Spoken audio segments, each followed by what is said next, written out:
सप्तर्षियों द्वारा उपसर्ग नाश 92वां पर्व कथा। अथानंतर किसी समय गगनगामी एवं सूर्य के समान कांति के धारक 7 निर्ग्रंथ मुनि विहार करते हुए मथुरापुरी आए। उनमें से प्रथम सुरमन्यु, द्वितीय श्रीमन्यु, तृतीय श्रीनिचय, चतुर्थ सर्वसुंदर, पंचम जयवान, षष्ठ विन्यलालस और सप्तम जयमित्र नाम के धारक थे। ये सभी चारित्र से सुंदर थे, अर्थात निर्दोष चारित्र के पालक थे। राजा श्रीनंदन की धरणी नामक रानी से उत्पन्न हुए पुत्र थे। निर्दोष गुणों से जगत में प्रसिद्ध थे तथा प्रभापुर नगर के रहने वाले थे। ये सभी प्रीतिकर मुनिराज के केवल ज्ञान के समय देवों का आगमन देख प्रतिबोध को प्राप्त हो पिता के साथ धर्म करने के लिए उद्यत हुए थे। वीर शिरोमणि राजा श्रीनंदन डमरमंगल नामक एक माह के बालक को राज्य देकर अपने पुत्रों के साथ प्रीतिकर मुनिराज के समीप दीक्षित हुए थे। समय पाकर श्रीनंदन राजा तो केवल ज्ञान उत्पन्न कर सिद्धालय में प्रविष्ट हुए और उनके उक्त पुत्र उत्तम मुनि हो सप्तर्षि हुए, जहाँ परस्पर का अंतर कंदों के समूह से आवृत्त था। ऐसे वर्षाकाल के समय वे सब मुनि मथुरा नगरी के समीप वटवृक्ष के नीचे वर्षायोग लेकर विराजमान हुए। उन मुनियों के तप के प्रभाव से चम्रेंद्र के द्वारा निर्मित महामारी उस प्रकार नष्ट हो गई जिस प्रकार की श्वसुर के द्वारा देखी हुई विट मनुष्य के पास गई नारी नष्ट हो जाती है। अत्यधिक मेघों से सींची गई मथुरा के देशों की उपजाऊ भूमि बिना जोते बखरे अर्थात अनायास ही उत्पन्न होने वाले बहुत भारी धान्य के समूह से व्याप्त हो गई। उस समय रोग और ईतियों से छूटी शुभ मथुरा नगरी उस प्रकार सुशोभित हो रही थी जिस प्रकार की पिता के देखने से संतुष्ट हुई नई बहू सुशोभित होती है। वे सप्तर्षि नाना प्रकार के रस परित्याग आदि तथा वेला तेला आदि उपवासों के साथ अत्यंत उत्कट तप करते थे। वे अत्यंत दूरवर्ती आकाश को निमेष मात्र में लांघकर विजयपुर, पोदनपुर आदि दूर दूरवर्ती नगरों में पारणा करते थे। वे उत्तम मुनिराज परग्रह में प्राप्त एवं हस्तरूपी पात्र में स्थित भिक्षा को केवल शरीर की स्थिरता के लिए ही भक्षण करते थे। अथानंतर किसी एक दिन जबकि सूर्य आकाश के मध्य में स्थित था तब महाशांति को धारण करने वाले वे धीरवीर मुनिराज जूड़ा प्रमाण भूमि को देखते हुए अयोध्या नगरी में प्रविष्ट हुए, जो शुद्ध भिक्षा ग्रहण करने के अभिप्राय से युक्त थे और जिनकी लंबी लंबी भुजाएं नीचे की ओर लटक रही थी। ऐसे वे मुनि विधिपूर्वक भ्रमण करते हुए अर्हदत्त सेठ के घर पहुँचे। उन मुनियों को देखकर संभ्रम से रहित अर्हदत्त सेठ इस प्रकार विचार करने लगा कि यह ऐसा वर्षाकाल कहाँ और यह मुनियों की चेष्टा कहाँ। इस नगरी के आसपास प्रागभार पर्वत की कंदराओं में, नदी के तट पर, वृक्ष के मूल में, शून्य घर में, जिनालय में तथा अन्य स्थानों में जहाँ कहीं जो मुनिराज स्थित है, उत्तम चेष्टाओं को धारण करने वाले वे मुनिराज समय का खंडन कर अर्थात वर्षायोग पूरा किए बिना इधर उधर परिभ्रमण नहीं करते, परंतु ये मुनि आगम के अर्थ को विपरीत करने वाले हैं, ज्ञान से रहित हैं, आचार्यों से रहित हैं और आचार से भ्रष्ट हैं, इसीलिए इस समय यहाँ घूम रहे हैं। यद्यपि वे मुनि असमय में आए थे तो भी अर्हदत्त सेठ की भक्त एवं अभिप्राय को ग्रहण करने वाली वधू ने उन्हें आहार देकर संतुष्ट किया था। आहार के बाद वे शुद्ध निर्दोष प्रवृत्ति करने वाले मुनियों से व्याप्त अरहंत भगवान के उस मंदिर में गए जहाँ की 3 लोक को आनंदित करने वाले श्री मुनिसुव्रत भगवान की प्रतिमा विराजमान थी। अथानंतर जो पृथ्वी से 4 अंगुल ऊपर चल रहे थे, ऐसे उन रिद्धिधारी उत्तम मुनियों को मंदिर में विद्यमान श्री द्युतिभट्टारक ने देखा। उन मुनियों ने उत्तम श्रद्धा के साथ पैदल चलकर ही जिन मंदिर में प्रवेश किया तथा द्युतिभट्टारक ने खड़े होकर नमस्कार करना आदि विधि से उनकी पूजा की। यह हमारे आचार्य चाहे जिसकी वंदना करने के लिए उद्यत हो जाते हैं। यह जानकर द्युतिभट्टारक के शिष्यों ने उन सप्तर्षियों की निंदा का विचार किया।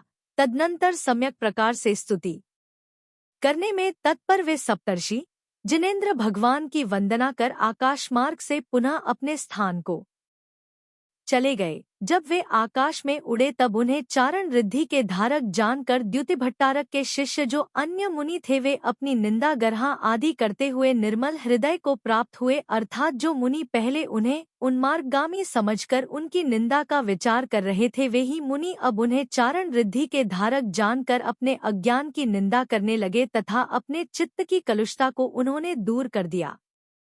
इसी बीच में अरहद्दत्त सेठ जिन मंदिर में आया सो द्युतिभट्टारक ने उससे कहा कि आज तुमने उत्तम मुनि देखे होंगे, वे मुनि सबके द्वारा वंदित हैं, पूजित हैं, महाधैर्यशाली हैं एवं महाप्रतापी हैं।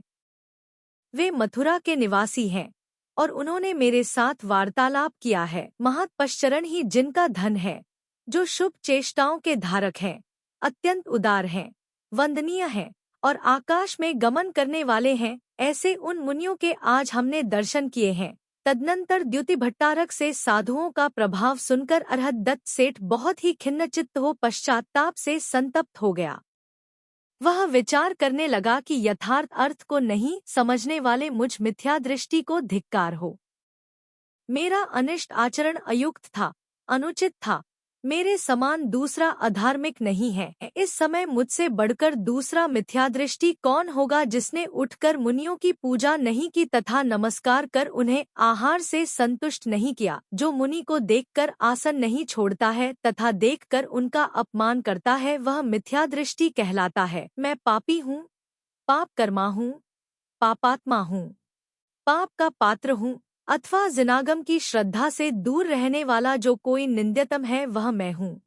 जब तक मैं हाथ जोड़कर उन मुनियों की वंदना नहीं कर लेता तब तक शरीर एवं मर्मस थल में मेरा मन दाह को प्राप्त होता रहेगा।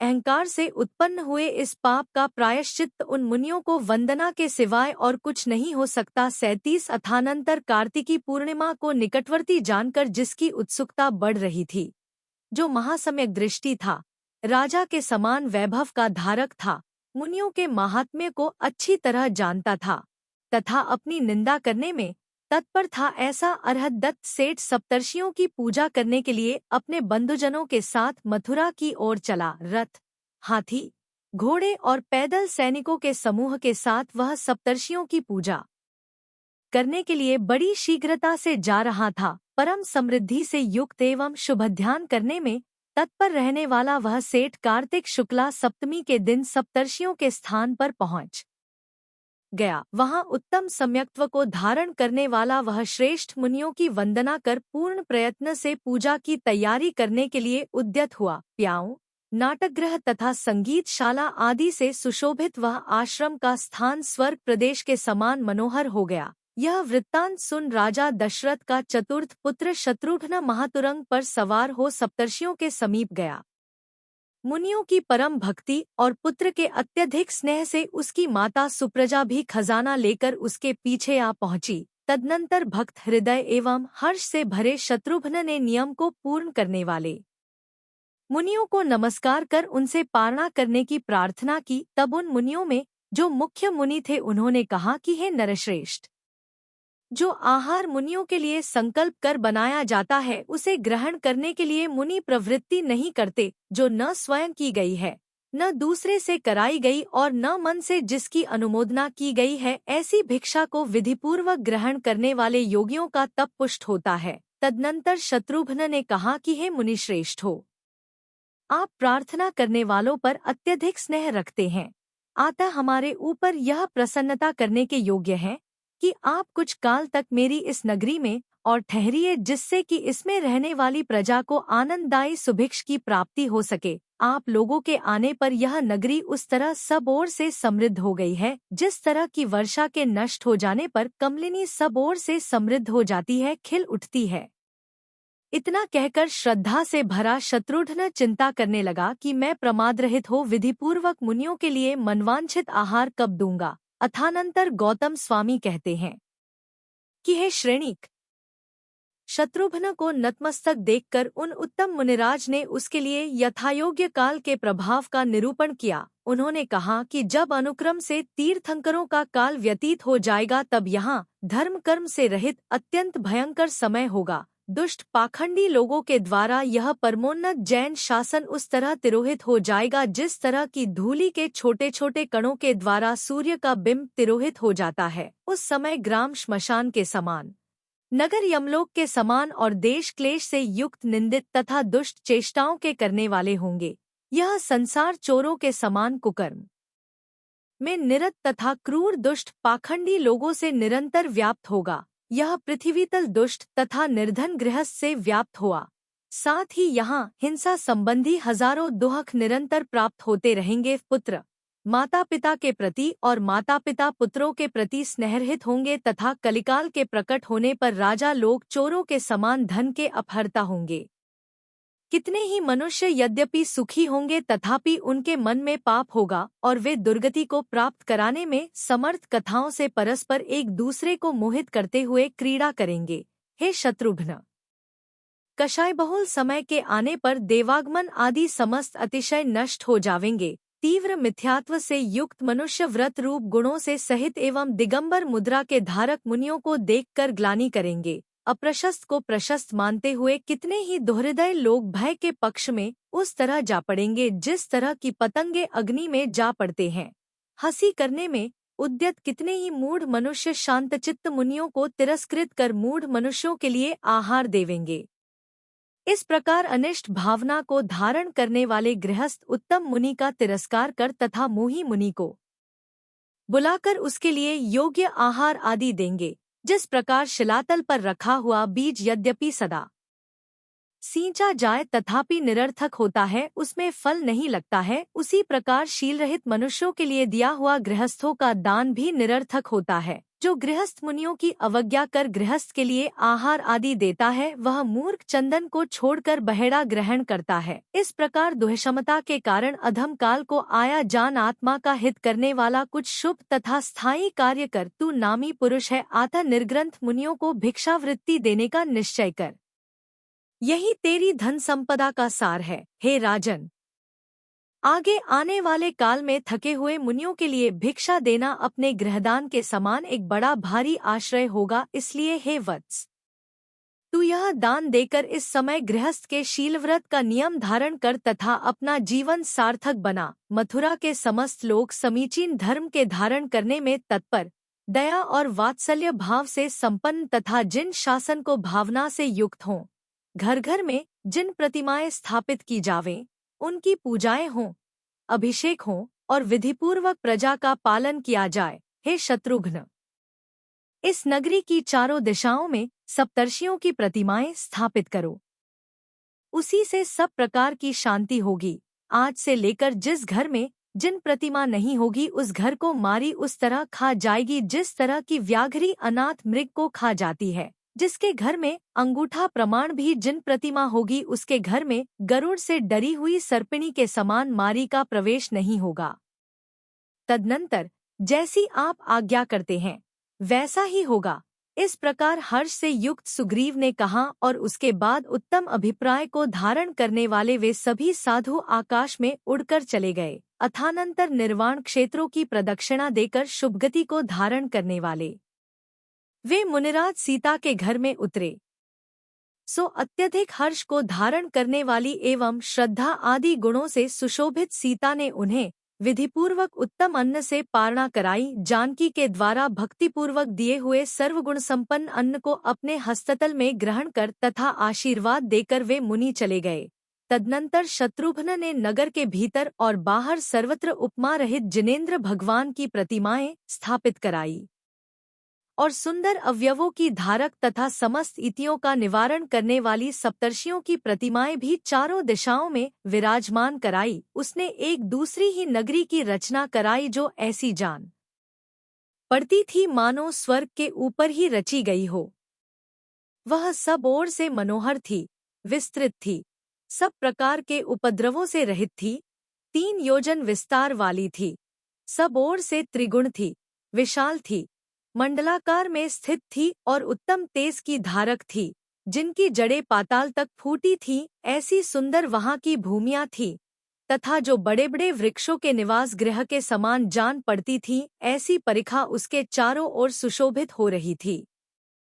वहाँ के बाग बगीचे फूलों और फलों से युक्त अत्यधिक शोभा को धारण कर रहे थे और कमल तथा कुमुदों से आच्छादित वहाँ की वापिकाएं पक्षियों के नाद से मुखरित हो रही थी, जो कैलाश के शिखरों के समान थे, सुंदर सुंदर लक्षणों से युक्त थे तथा नेत्रों के चोर थे। ऐसे वहाँ के भवन विमानों के समान सुशोभित हो रहे थे। वहाँ के सर्व कुटुंबी सुवर्ण अनाज तथा रत्न आदि से संपन्न थे, समेत शिखर की उपमा धारण करते थे। राजाओं के समान प्रसिद्धि से युक्त तथा अत्यंत प्रशंसनीय थे। वहाँ के राजा देवों के समान अनुपम विभूति के धारक थे। धर्म, अर्थ और काम में सदा आसक्त रहते थे तथा उत्तम चेष्टाओं के करने में निपुण थे। इच्छानुसार उन राजाओं पर आज्ञा चलाता हुआ विशिष्ट ज्ञानी शत्रुघ्न मथुरा नगरी में उस प्रकार सुशोभित होता था जिस प्रकार की देवों पर आज्ञा चलाता हुआ वरुण सुशोभित होता है। गौतम स्वामी कहते हैं कि जो इस प्रकार मथुरापुरी में सप्तर्षियों के निवास और उनके आश्चर्यकारी प्रभाव को सुनता अथवा कहता है, वह शीघ्र ही चारों प्रकार के मंगल को प्राप्त होता है। जो मनुष्य साधुओं के समागम में सदा तत्पर रहते हैं, वे सर्व मनोरथों को प्राप्त होते हैं। इसीलिए हे सत्पुरुषों, साधुओं का समागम कर सदा सूर्य के समान देदीप्यमान हो। इस प्रकार आर्ष नाम से प्रसिद्ध रविशेणाचार्य द्वारा कथित पद्मपुराण में मथुरापुरी में सप्तर्षियों के निवास, दान, गुण तथा उपसर्ग के नष्ट होने का वर्णन करने वाला 92वां पर्व समाप्त हुआ।